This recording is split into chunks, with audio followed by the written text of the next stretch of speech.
جنگ بندی کی خواہش بھارت کی تھی، پاکستان نے سیز فائر کی کوئی درخواست نہیں کی۔ کنٹرول لائن پر جنگ بندی کے وعدے سے سختی سے عمل پیرا ہے۔ مخالف فریق نے خلاف ورزی کی تو بھرپور جواب دیں گے۔ کوئی بھارتی پائلٹ پاکستان کی حراست میں نہیں۔ D G I S P R lieutenant general Ahmed Sharif Chaudhry کی نیوز بریفنگ، کہا 6 اور 7 مئی کو بھارتی جارحیت سے بچے، خواتین اور بزرگ شہری شہید ہوئے۔ پاک فوج نے اپنی صلاحیتوں کا جزوی استعمال کیا۔ متعدد جنگی صلاحیتیں مستقبل کے لیے محفوظ رکھیں۔ کہا جب ہم جواب دیں گے تو صرف انڈیا میڈیا نہیں، پوری دنیا کے میڈیا کو اس کا پتہ ہوگا۔ آپریشن بنیان و مرصوص ایک ایسی شاندار مثال ہے جہاں قوم کی تمام طاقتیں متحد ہوئیں اور متحد ہو کر مادر وطن کے تحفظ کے لیے کھڑی ہو گئی۔ پاکستان نے بھارتی جارحیت اور ہمارے شہریوں کے بےامانہ قتل پر انصاف اور انتقام کا وعدہ کیا تھا۔ الحمدللہ پاکستان کی مسلح افواج نے یہ وعدہ پورا کیا۔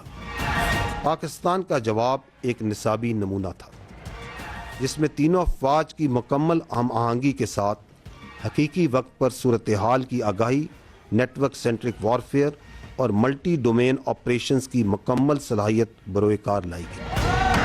The Armed Forces of Pakistan promised you 3 things.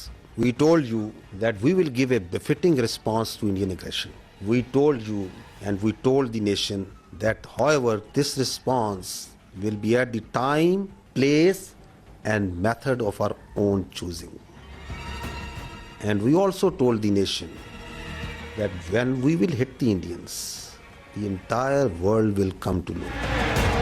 Pakistani افواج نے بھرپور سائبر حملے بھی کیے جن کے نتیجے میں ان بھارتی اہم مواصلاتی اور انفراسٹرکچر نظام کو مفلوج کیا گیا جو کہ بھارتی افواج کے استعمال کر رہی تھی۔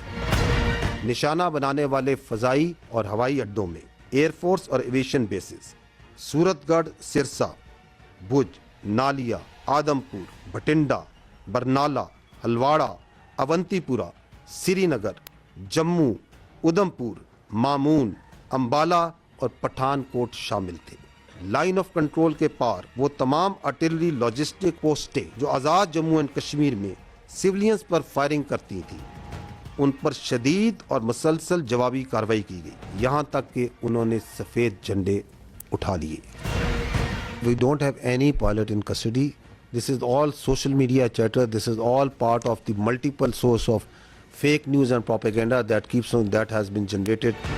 Pakistan never requested.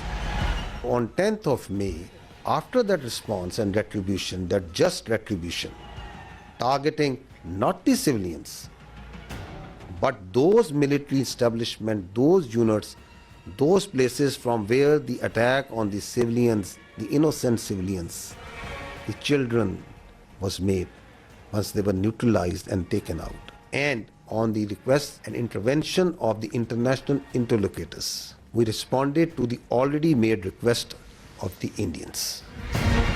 Pakistan Zindabad, Afwaj Pakistan Paindabad.